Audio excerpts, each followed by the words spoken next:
poor woman wrote a letter to a billionaire years later. His response changed her life forever. Before continuing, make sure to subscribe to the channel so we can reach our goal of 1,000 subscribers. Enjoy the story. The rain relentlessly pounded the streets of Detroit that night, creating small, filthy rivers that slithered through the dark alleys.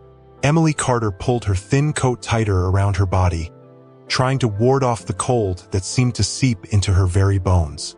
Her worn-out shoes soaked up the water from the sidewalk, turning each step into a cruel reminder of the precarious life she was living. Inside her tiny apartment, dimly lit only by the weak glow of the street lamp outside, her daughter, Lily, lay curled up under a tattered blanket. The sound of the wind howling through the cracks in the window made Emily press her lips together, feeling the weight of anxiety settle in her chest. The rent was 3 months overdue. That morning, the ruthless landlord had slipped a notice under the door. "If you don't pay by Friday, you're out." Emily stared at the crumpled piece of paper in her hands. A lump formed in her throat. She had tried everything: odd jobs as a waitress, cleaning luxurious homes, sleepless nights sewing clothes for secondhand stores. But nothing was enough. Lily needed food, needed a safe home, needed more than she could provide. Her eyes wandered around the room until they landed on the small table where an old notebook and a pen, its tip chewed from nerves, lay abandoned. Her heart pounded. An absurd thought crossed her mind. What if she wrote to someone who could help her? The idea embarrassed her. She had never asked anyone for anything. She had always been proud, always believed she could fight on her own. But what if, by some miracle, someone actually listened? Her gaze fell on a crumpled newspaper in the corner of the room. The headline read, "Ethan Sinclair, CEO of Sinclair Enterprises, donates millions to charity." She felt her own breath quicken. What if he read it? What did she have to lose? She sat down, picked up the pen with trembling fingers, and began to write. "Mr. Sinclair, my name is Emily Carter. I know you don't know me, and perhaps you will never read this letter, but today, I am a woman without hope. I am not asking for much, only a chance to give my daughter a life of dignity." With each word, silent tears fell onto the paper.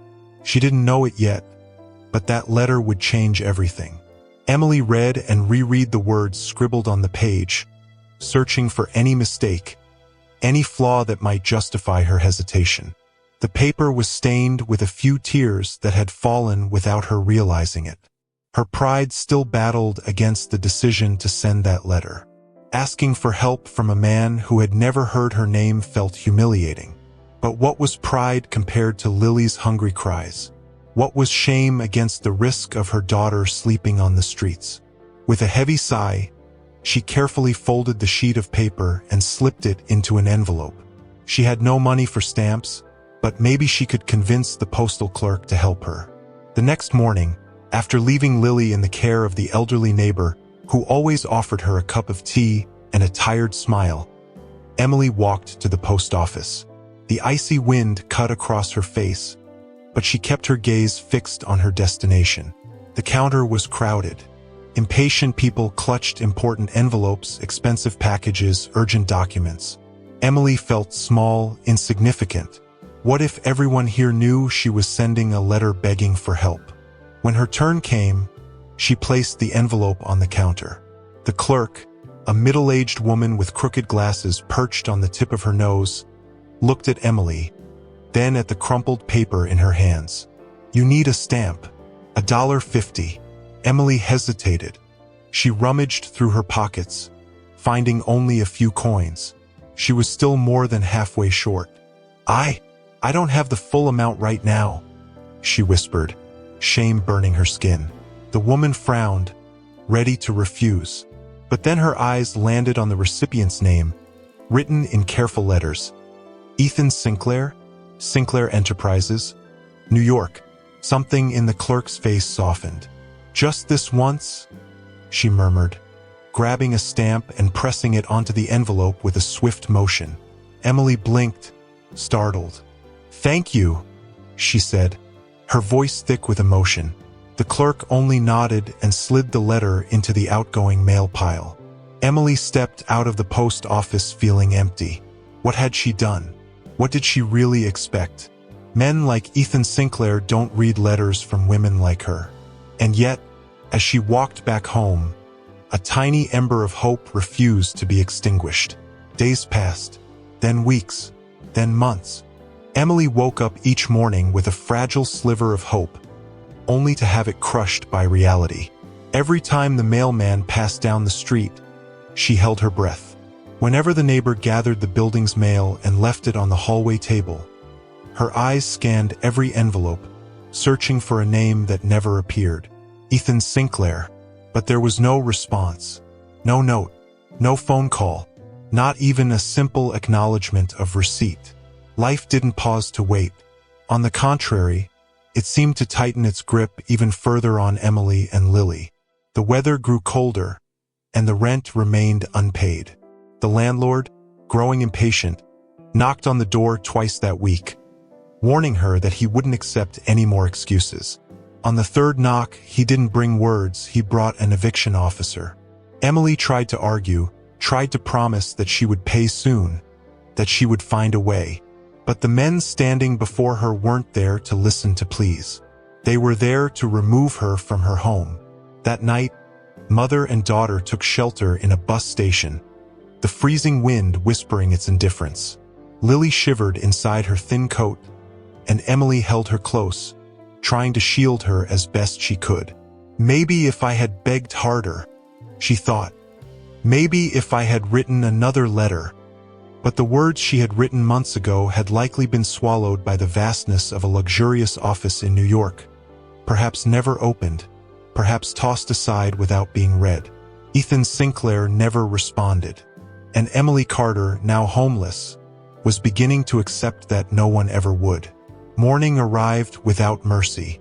The weak Detroit sun barely warmed the city, and Emily Carter felt the weight of a sleepless night pressing against her body. Sitting on the hard bench of the bus station, with Lily curled up beside her, she tried to shake off the numbness in her muscles and in her soul. Her stomach growled, a cruel reminder that they hadn't eaten since the day before. "Mommy, can we go home now?" Lily's voice was a whisper, heavy with hope. Emily swallowed hard. How do you explain to a child that there is no home anymore? How do you tell her that the only roof over their heads was the gray sky of Detroit? She forced a smile. "We're going to find a better place, sweetheart. I promise." But even to her own ears, the promise felt empty. Without money, without an address, and with despair etched into her very skin, Emily did what she once would have never considered. She sought out a homeless shelter. The sour smell of damp clothes and unwashed bodies hung in the air when they arrived at the building. Exhausted volunteers handed out thin blankets and bowls of watery soup. Some of the shelter's occupants had vacant, defeated gazes. Others looked wary and distrustful. Emily gripped Lily's hand tightly as they were given a thin mattress on the floor of the cafeteria, where dozens of other homeless people were trying to find some shred of dignity amid the chaos. That night, Emily didn't sleep.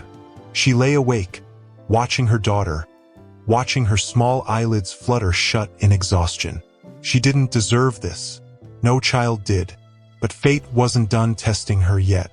The next morning, when she went to the shelter's front desk to look for job opportunities, the receptionist, a woman with tired eyes, handed her a crumpled flyer.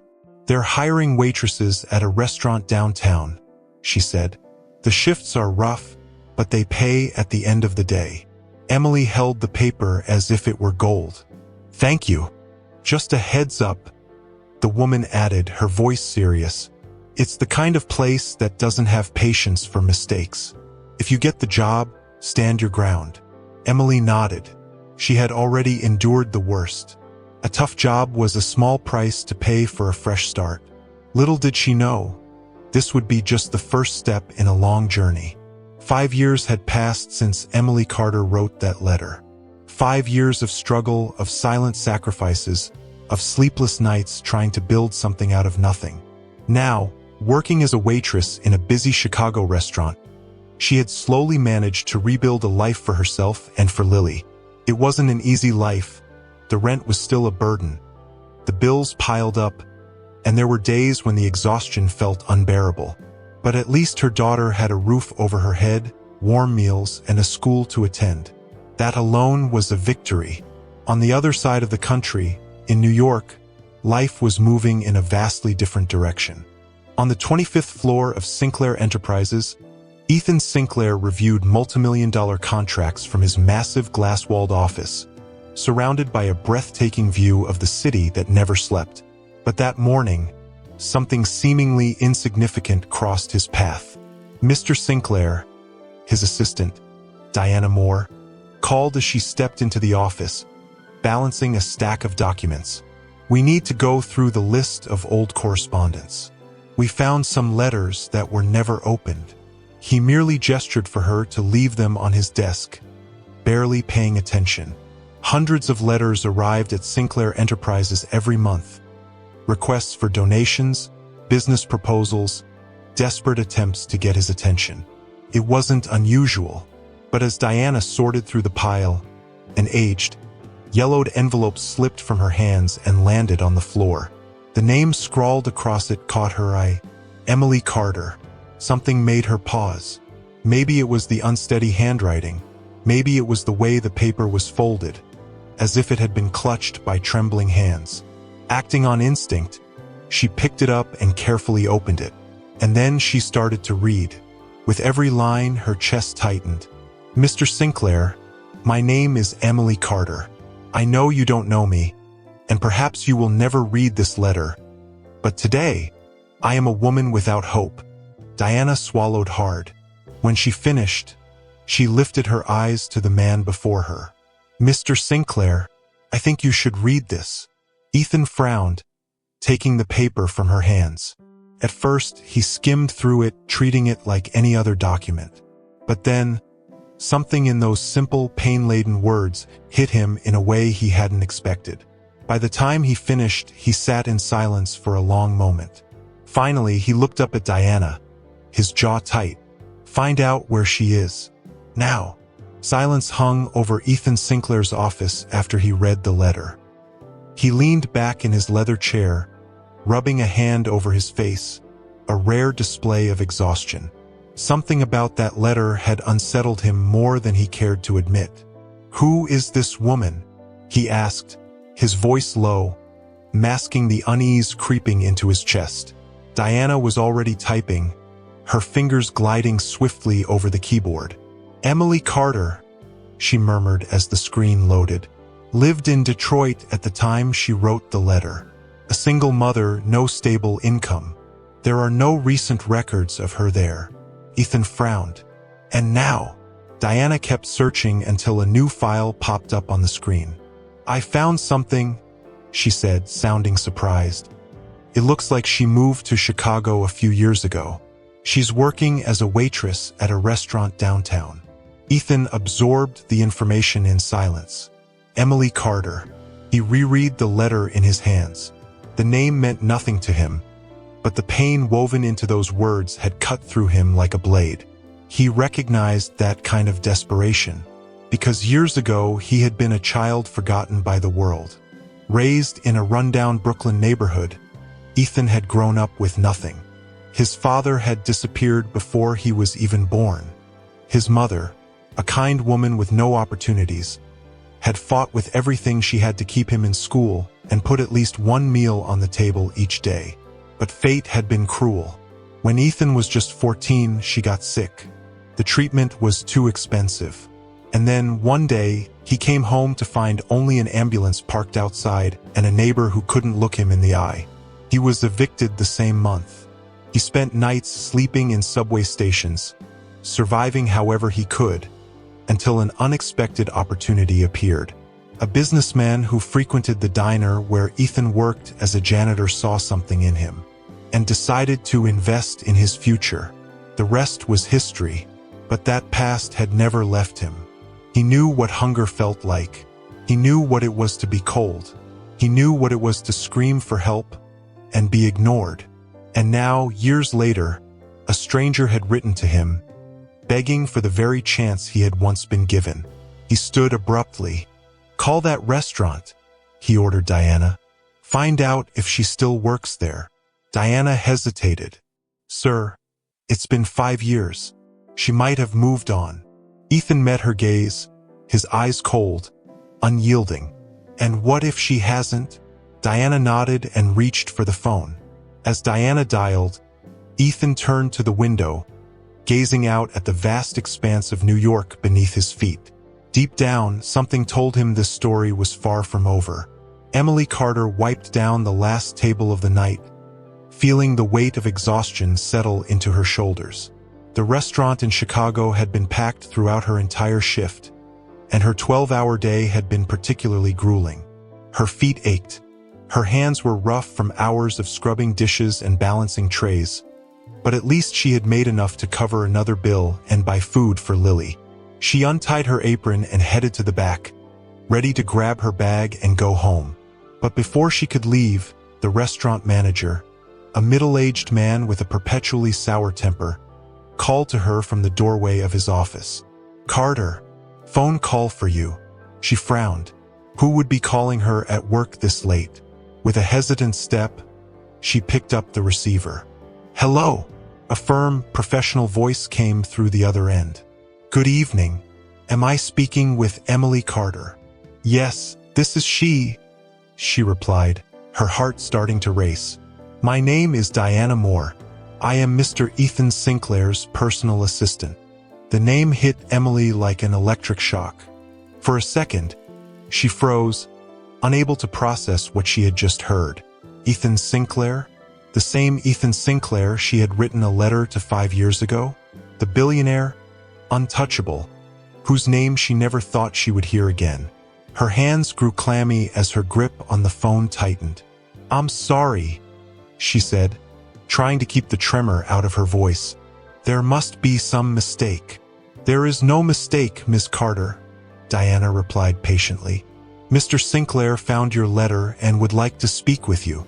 Emily clenched the phone tighter, her heartbeat hammering in her ears. My letter? But that was years ago." "Yes, and he wants to make things right," Diana said, pausing for a moment.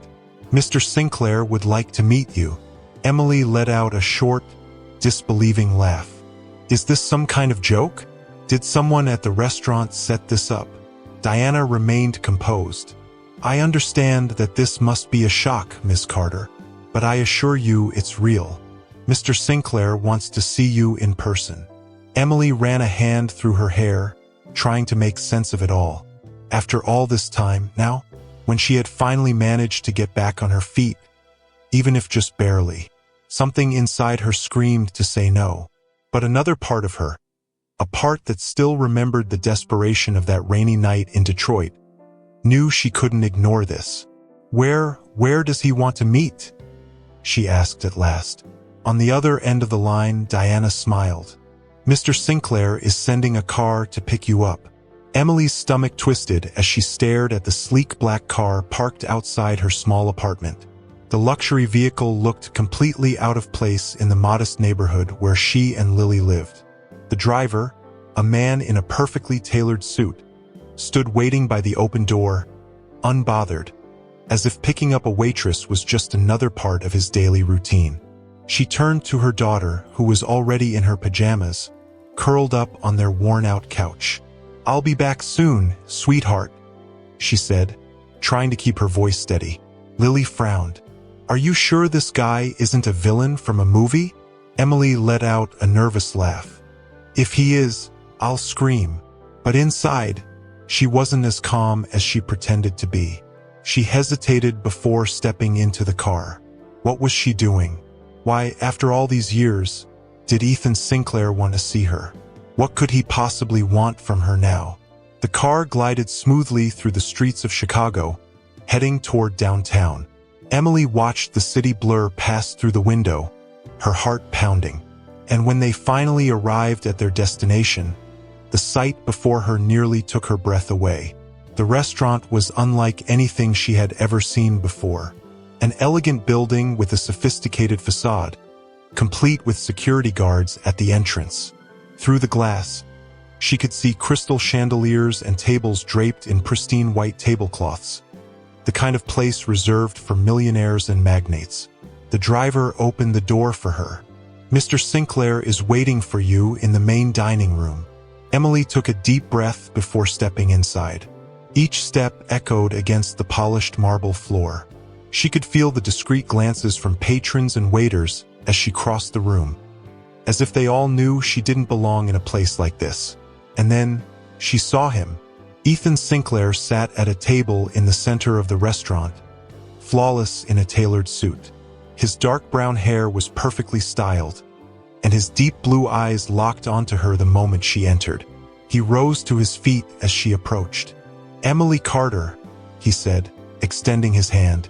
His voice was firm, yet there was something else beneath it, something she couldn't quite place. Emily glanced at his hand, then at his face. "Mr. Sinclair," she replied, shaking his hand briefly before letting go. She had expected arrogance, condescension, but his gaze was neither.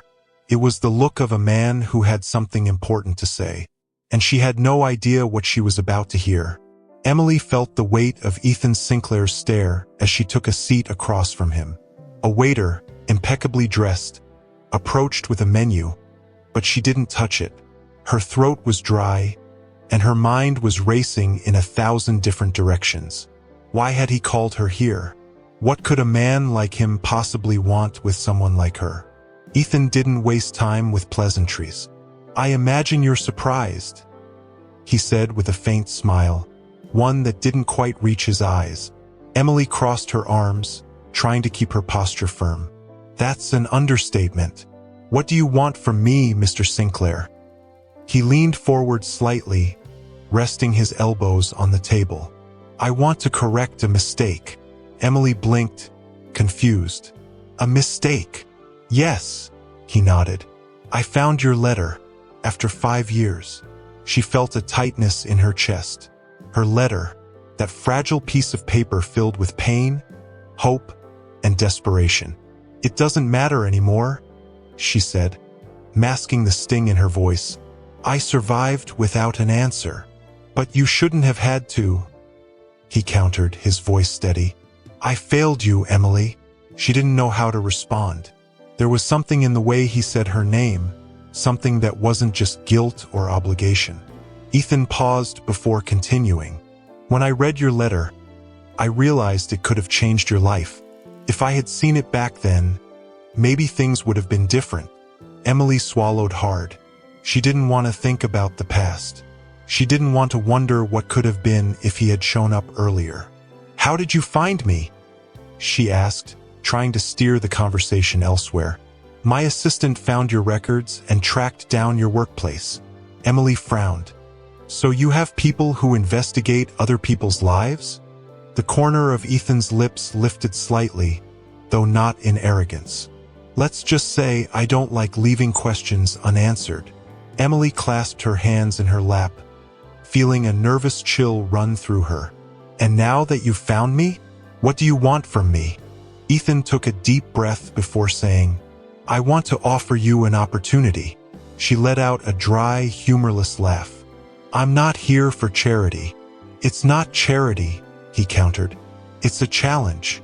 She arched an eyebrow. "A challenge?" Ethan leaned back in his chair. "I want you to work for me." A jolt of shock ran through Emily like a lightning bolt. "Work for you? Doing what?" "I want to give you a position at Sinclair Enterprises," he explained. "I want to see how far you can go with the right opportunities." Emily blinked, stunned. "This is insane. I'm a waitress, Mr. Sinclair. I don't have a degree in finance, business, or whatever it is you do." Ethan studied her for a long moment before responding. "Neither did I." Emily held her breath. He continued, "Someone gave me a chance when I had nothing. I want to do the same for you." Silence settled between them, thick with tension. Emily wanted to believe him, wanted to trust him, but years of struggle had taught her that nothing came without a price. "And what if I fail?" she asked quietly. Ethan met her gaze head-on. Then you fail. But at least you'll have tried. Emily's heart pounded harder.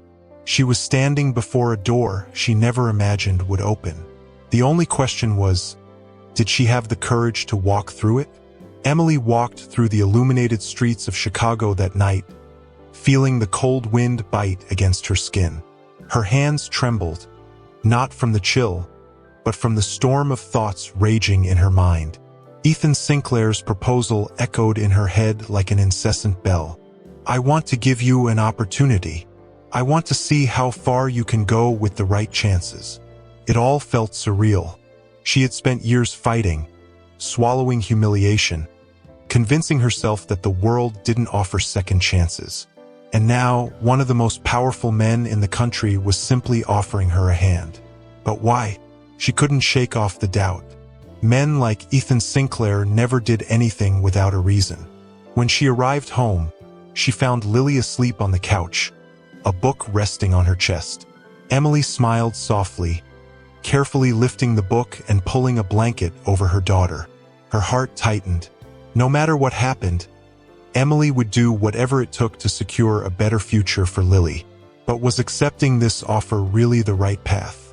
The next morning, Ethan Sinclair stood on the top floor of Sinclair Enterprises, watching the first rays of sunlight reflect off New York's towering skyscrapers. Despite his calm exterior, there was something inside him, a quiet anticipation. When his phone rang, he answered immediately. Carter. On the other end, her voice came through, hesitant, but resolute. I accept. A faint smile tugged at the corner of Ethan's lips. Good choice. But let me make one thing clear, Mr. Sinclair, she said, her voice firmer now. I am not a charity case. I don't want favors. I want real work. Ethan raised an eyebrow, pleased by her determination. Then come ready to fight, because this world is anything but kind. 2 weeks later, Emily found herself standing in front of a mirror in the restroom of the luxurious Sinclair Enterprises building, adjusting the blouse she had bought specifically for her first day. Her hands were sweating. She had never worked in a corporate environment before, never stepped foot inside an office this powerful. What was she doing here? She took a deep breath and stepped out into the hallway, where Diana Moore was waiting for her. Nervous? Ethan's assistant asked, her gaze sharp and assessing. Emily let out a short laugh. Completely. Diana gave her a small, knowing smile. Good. That means you care. Emily didn't have time to respond. The elevator doors slid open, and on the other side, Ethan Sinclair was waiting. His eyes swept over her, assessing. Welcome to the war, Carter. Emily swallowed hard. She was ready to fight, but would she survive? Emily followed Ethan down the sleek, polished corridors of Sinclair Enterprises, feeling the weight of every gaze that turned toward her. Men in perfectly tailored suits and women in sky-high heels watched her with curiosity, and, in some cases, with undisguised disdain. She didn't belong in this world. They knew it, and deep down so did she. When they reached the conference room, Ethan stopped and turned to her. Carter, from now on, you'll be working in the project analysis department. I want you to learn how everything works, from the small decisions to the big strategies. Emily blinked, stunned. You want me to analyze projects? A slow, knowing smirk tugged at the corner of Ethan's lips. I want you to learn how to build something. You already know how to survive, Emily. Now, I want you to learn how to win. A tightness formed in her chest. This wasn't just a job. It was a test. And more than that, it was a chance. I won't disappoint you, she said, her voice steady with determination. I hope not, he replied, because in here, no one is going to make things easy for you. The first few days were hell. Emily was thrown into a ruthless environment, surrounded by people who didn't want her there. Colleagues ignored her questions, handed her incomplete work, or made subtle remarks about her lack of experience. But Emily didn't give up. She arrived early, stayed late, read old reports, sat in on meetings, took detailed notes. If no one wanted to teach her, she would learn on her own. And Ethan noticed. He saw how she fought, how her determination never wavered. Slowly, he started pulling her into bigger discussions, asking for her opinion, including her in decisions. And then, something unexpected happened. One night, after a long day of work, Ethan walked past Emily's office and found her hunched over a stack of reports. "You should go home," he said, leaning against the doorway. Emily sighed, rubbing her tired eyes. "I'm not finished yet." He stepped inside, pulled up a chair, and sat across from her. "If you destroy yourself in the process, does it even matter if you win?" She lifted her gaze to him, surprised. "You care." A moment of silence stretched between them. Then, in a voice barely above a whisper, Ethan spoke. "More than I should." And Emily felt something shift between them. An invisible connection, delicate yet dangerous. Emily swallowed hard, breaking eye contact. "I'll finish it tomorrow." Ethan nodded and stood. Before leaving, he simply said, "Get some rest, Carter." And for the first time in a long time, Emily felt like someone was truly on her side. For the first time in years, Emily felt like she was building something real. The work at Sinclair Enterprises was relentless, but she was beginning to understand the inner workings of the corporate world. Her effort, dedication, and intelligence were starting to get noticed, but they were also breeding jealousy. The quiet hostility from some of her colleagues turned into something far more dangerous, a plan to take her down. That afternoon, Emily was deeply focused on reviewing a financial report when an unexpected email appeared in her inbox. The sender? Charles Donovan, one of the most influential executives at Sinclair Enterprises, and someone who had never hidden his disdain for her. "Ms. Carter, there is an issue with the last report you submitted. We need to discuss this immediately." Conference room 3. Emily frowned. She had reviewed that report multiple times, ensuring everything was flawless. Still, she couldn't ignore a summons from someone as powerful as Charles Donovan. When she stepped into the conference room, she found Charles seated alongside 2 other directors, their expressions cold and unreadable. A thick stack of documents sat on the table between them. "Have a seat, Carter," Charles said, his voice coated in false politeness. Emily obeyed, forcing herself to stay calm. "What's the issue?" Charles picked up one of the documents and slid it across the table toward her. "Perhaps you can explain why your signature is authorizing an unauthorized transfer of funds to a non-existent supplier?" Emily felt her stomach drop.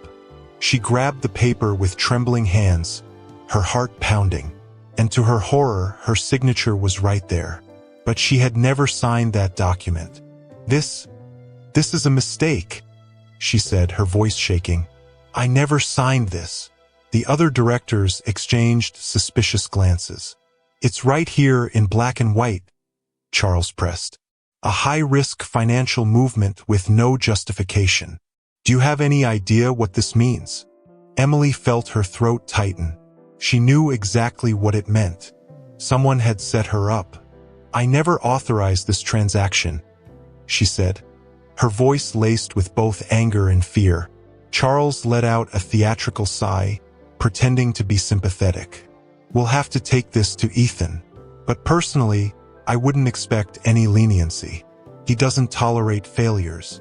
A chill ran down Emily's spine. Ethan, he had trusted her, given her an opportunity that few would ever get. How would he react when he heard this? She scanned the room, searching for support, but all she found were cold, detached stares. She was alone.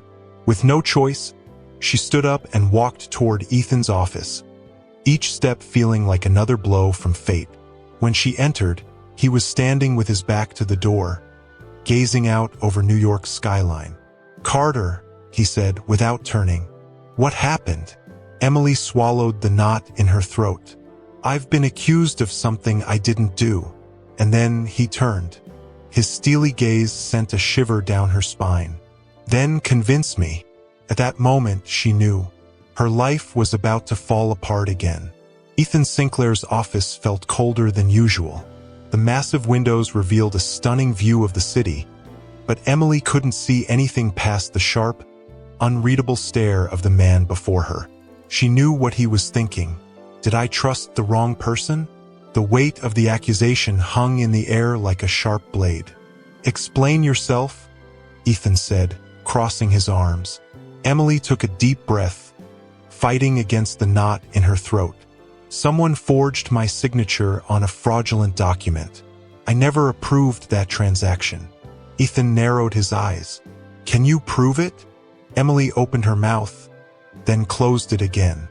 She had no proof, only her word. And in the corporate world, words meant nothing without hard evidence. I don't know how, but I'll find a way to prove it, she said, struggling to keep the desperation out of her voice. Ethan ran a hand along his jaw, assessing her. The problem, Carter, is that this fraud involved a significant amount of money. If it isn't resolved, it could cause irreversible damage to the company. A chill ran through her. Do you think it was me? She asked, her voice quieter than she wanted it to be. He didn't answer immediately. I want to believe it wasn't, he finally said. But I've seen people do unthinkable things when they're desperate. That hurt more than Emily cared to admit. I'm not one of them, she said through gritted teeth. Ethan held her gaze. Then prove it. You have 48 hours to find out who did this. If you don't, I'll have to take action. The ground beneath Emily seemed to vanish. If she couldn't find the truth, her career, her dignity, and everything she had fought for would be ruined. She clenched her fists. I will prove it, she vowed. And then, she walked out of his office without looking back. The next few hours were a blur of documents, spreadsheets, and reports. Emily buried herself in the files, scanning every detail, searching for anything that could lead her to the real culprit. But whoever had done this had planned it perfectly. Every trail, every lead, every signature, it all pointed to her. She already knew who was behind this Charles Donovan. He had always despised her, but knowing wasn't enough. She needed proof. Late that night, when exhaustion burned behind her eyes, Emily made a decision. She needed to seek out the one person who could help her. Diana Moore. The assistant was still in her office, as always, buried in spreadsheets. Emily? Diana looked up, surprised. What are you doing here at this hour? I need your help, Emily said, her voice steady. Someone is trying to frame me, and I think I know who. Diana studied her for a moment, and then, to Emily's surprise, she nodded. Sit down. Let's figure this out together. They spent hours combing through the company's system, until finally they found it. The forged signature had been registered from Charles Donovan's personal computer. A mix of relief and fury surged through Emily. He did this. He set me up. Diana's eyes gleamed with something sharp. Then let's bring him down. With the right documents in hand, Emily took a deep breath. Tomorrow she would face Ethan Sinclair again. But this time she had the truth on her side. And someone was going to pay. In the next morning, Emily Carter strode through the halls of Sinclair Enterprises, her steps strong, unshaken. The fear she had felt the day before had morphed into something entirely different. Determination. She wouldn't let everything she had fought for be destroyed. In her hand, she clutched a folder, the evidence that would expose Charles Donovan. Her signature had been forged, and the company's system logs confirmed that the fraudulent documents had been generated from his computer. Diana Moore walked beside her, her expression unreadable, but serious. Are you sure you're ready for this? She asked. Emily tightened her grip around the folder. I've never been more ready. The doors to Ethan Sinclair's office swung open. He was seated at his desk, scanning through documents, but the moment they walked in, his gaze lifted. Carter, he said, setting the papers aside. Did you find anything? Emily strode up to his desk and placed the folder in front of him. I brought the truth. Ethan arched an eyebrow and opened the folder. His eyes moved swiftly from one document to the next, analyzing every detail. The silence in the room was suffocating. Then he shut the folder and let out a slow exhale. Charles Donovan. He set me up, Emily said. He used my signature to approve the transaction and tried to make me look guilty. Ethan's lips pressed into a thin line, his jaw tightening. That explains a lot. He picked up the phone and dialed a number. Get Donovan in my office. Now. Then he turned to Emily. You're going to want to watch this. A few minutes later, Charles Donovan stepped into the office with his usual air of superiority. Mr. Sinclair, I was told you needed to see me. Ethan stood up slowly, deliberately. Yes, Donovan. We need to talk about your attempt to defraud this company and frame Emily Carter for it. The color drained from Charles's face, but he tried to keep his composure. I have no idea what you're talking about. Ethan picked up one of the papers and slid it across the desk toward him. This says otherwise. We have system logs proving the fraud came from your computer. Emily watched as Charles swallowed hard. He opened his mouth, closed it again, then tried to regain control. This is a mistake. There must be some kind of misunderstanding. Ethan took a step forward. Do you take me for an idiot, Donovan? His voice was cold, final. I think it's time for you to find another job. Charles tried to argue, but the security guards were already at the door. You're fired, Ethan said, sealing his fate. Charles let out an angry huff, shooting Emily a look filled with pure hatred before storming out of the office. And then silence. Emily released the breath she hadn't realized she was holding. She had won. Ethan turned his gaze back to her. You proved me wrong. Emily lifted her chin. And I wouldn't have forgotten if you had condemned me without proof. A small smile tugged at Ethan's lips. Fair enough. He shut the folder and slid it back toward her. I have a new offer for you. Emily frowned. What? Ethan sat down, lacing his fingers together on the desk. I want you to take on a higher position here. You have strategic vision, determination, and you don't bow to anyone. People like that are rare. She blinked, stunned. You want me to move up in the company, not as a favor, not as charity, but because you've earned it. Emily stared at him, trying to process each word. Years ago, she had written a letter asking for nothing more than a chance to survive. Now, she was being invited to build something greater than she had ever imagined. Lily would have a future. She would have a future. Emily Carter smiled. I accept. And as she walked out of Ethan Sinclair's office that day, she knew she would never be the same woman who had written that letter 5 years ago. She had won. And this was only the beginning. If you enjoyed this video, let us know in the comments. Your opinion is very important to us. Don't forget to subscribe. A big hug, and see you in the next video.